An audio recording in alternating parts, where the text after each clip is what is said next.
আসসালামু আলাইকুম। আমরা আজকে দেখব উত্তরা ব্যাংকের অ্যাসিস্ট্যান্ট অফিসার ক্যাশের প্রশ্ন সমাধান 2017। এই টিউটোরিয়ালটি আমরা ভাগ করেছি তিনটি ভাগে। শুরু হচ্ছে question number 51, what will come in the place of the question mark. প্রশ্নটা ছিল এরকম যে 32.4 divided by what equal to 2 whole root. এই কোয়েশ্চেনের ক্ষেত্রে আমরা যে দেখতে পাই এখানে প্রশ্নবোধক সাইন থাকলে আমরা ধরে নিব এখানে একটা এক্স আছে, উভয় পক্ষকে বর্গ করব। উভয় পক্ষকে বর্গ করলে 32.4 বাই এক্স ইকুয়াল টু 4, তাহলে x equal to 32.4 by 4 equal to 8.1। এইটা হবে আমাদের আনসার। তার পরবর্তী অঙ্কে চলে যাই। তার পরবর্তী অঙ্ক নাম্বার 52, সেখানে চেয়েছে the speed of the three cars are in the ratio 2:3:4. The ratio of the time taken by the cars to travel the same distance is, অর্থাৎ তিনটা গাড়ির স্পিড অর্থাৎ গতিবেগের অনুপাত দেওয়া আছে, বের করতে বলেছে একটা নির্দিষ্ট ডিস্টেন্স যেতে কত সময় লাগবে সেটা রেশিও বের করতে বলছে। ধরি ডিস্টেন্স এক্স, এই এক্স ডিস্টেন্স যাওয়ার জন্য আমাদের প্রথম রেশিওতে যদি আমরা চিন্তা করি এটা যদি হয় স্পিড, তাহলে সময় লাগবে x/2, দ্বিতীয়টার জন্য সময় লাগবে x/3, তৃতীয়টার জন্য সময় লাগবে x/4। অনুপাতের যেহেতু আমরা জানি অনুপাতগুলোকে একসাথে প্রকাশ করতে গেলে আমাদের হর অংশে অর্থাৎ নিচে সবসময় সমান সংখ্যা আনতে হবে। তো আমরা নিচে সমান সংখ্যা আনতে গেলে 2, 3, 4 আছে, এখানে যদি আমি লসাগু করি তাহলে আসবে 12, অর্থাৎ সবগুলোকে 12-র মাধ্যমে প্রকাশ করব। যদি এটাকে 12 দ্বারা প্রকাশ করি তাহলে 6 দ্বারা গুণ করতে হবে, নিচে আসবে 12, উপরে আসবে 6x।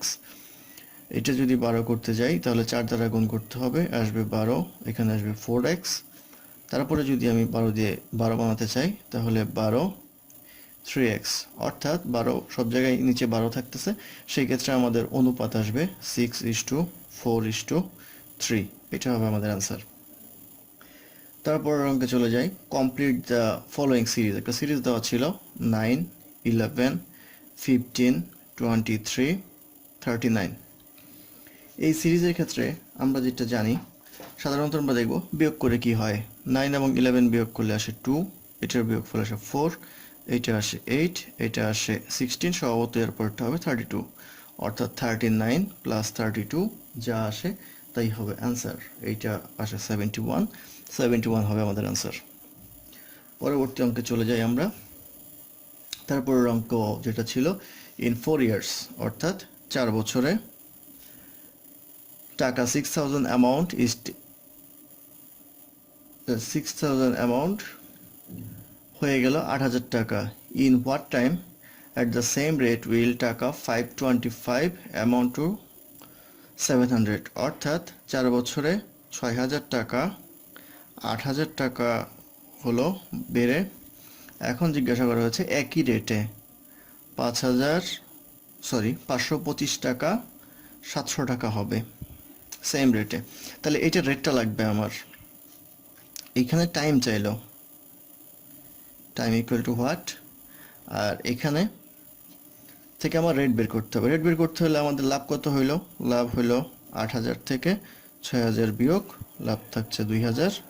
2,000 কিন্তু 4 বছরে, সেহেতু 4 দিয়ে ভাগ করলে 1 বছরের লাভ আসবে 500। তো 500 যদি লাভ হয় তাহলে আমার মূলধন ছিল 6,000, 500 বাই 6,000, এটা যদি ভাগ করি তাহলে আসবে 1/12, অর্থাৎ এইটা হলো রেট অফ ইন্টারেস্ট। এখন আমরা যদি এখানে যাই, এখানে আমার কত লাভ করতে হবে? 525, যদি 700 টাকা থেকে 525 লাভ করতে চাই তাহলে 175 টাকা লাভ করতে হবে। এই লাভটা আসবে কোত্থেকে? এই রেট থেকে। এই রেটে কয় বছরে আসবে সেটা আমার বার করতে হবে। ধরি সময়টা হচ্ছে n, প্রিন্সিপাল অ্যামাউন্ট p, আর equal to 175।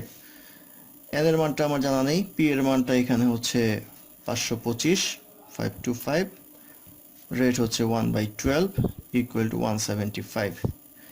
n equal to 175 into 12 by 525, যদি আমরা এটা কাটাকাটি করি তাহলে আমাদের আসবে হলো 4 হবে আমাদের অ্যান্সার। চলে যাই তারপরের অঙ্কে। এরপরের অঙ্ক 55।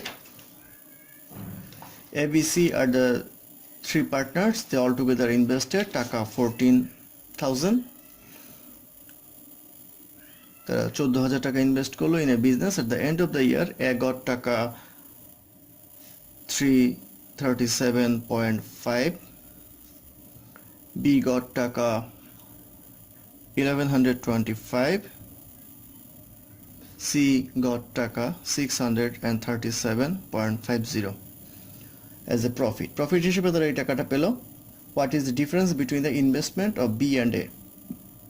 বি এবং এ এর যে ইনভেস্টমেন্টের মধ্যে পার্থক্য সেটা আমার বের করতে বলা হচ্ছে। তো আমরা এখন দেখব তাদের ইনভেস্টমেন্টের পার্থক্য বের করতে হলে আগে আমাদের জানতে হবে প্রফিটের রেশিও।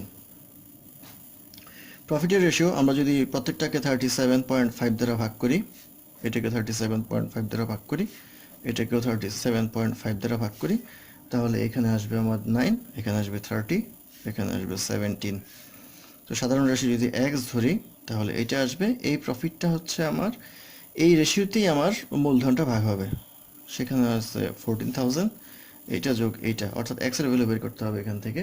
যদি আমার x এর ভ্যালু জানতে চাই তাহলে 56x equal to 14,000। 56x equal to যদি আমাদের 14,000 হয় তাহলে x এর ভ্যালু আসবে আমার 14,000 বাই 56 ইকুয়াল টু আসে 250। 250 যদি হয়, এখন আমাকে প্রশ্নে জানতে চেয়েছে the difference between the investment of B and A, অর্থাৎ এ এবং বি এর ইনভেস্টমেন্ট। এ এর ইনভেস্টমেন্ট 9x, বি এর ইনভেস্টমেন্ট 30x, দুইটার মধ্যে পার্থক্য হচ্ছে আমার 21x। তাহলে 21x এর ভ্যালু যদি আমি বের করতে পারি তাহলে আসবে, অর্থাৎ 21x ইকুয়াল টু 250 ইন্টু 21। এটা যদি আমরা করি তাহলে আসবে 5250। এটা হবে আমাদের আনসার। এটা হবে আমাদের দুইটার মধ্যে পার্থক্য অ্যামাউন্টটা। পরবর্তী অঙ্কে চলে যাই। পরবর্তী অঙ্ক একটা সরল অঙ্ক, সেই ক্ষেত্রে একটু দেখিয়ে দিচ্ছি। সেটা হচ্ছে √2, এর সাথে একটা √2, আবার আরেকটা √2, আবার আরেকটা √2 এবং পঞ্চম √2, অর্থাৎ 5টা 2 এখানে রুট আকারে আছে। তো √2 ইকুয়াল টু √1/2, সেটা আমরা জানি। তো সেই ক্ষেত্রে যদি এই রুটটা আমি তুলে দিই তাহলে আমার আসতেছে, অর্থাৎ এটার উপর একটা 1 আছে, আর এই 2 এর জন্য আমরা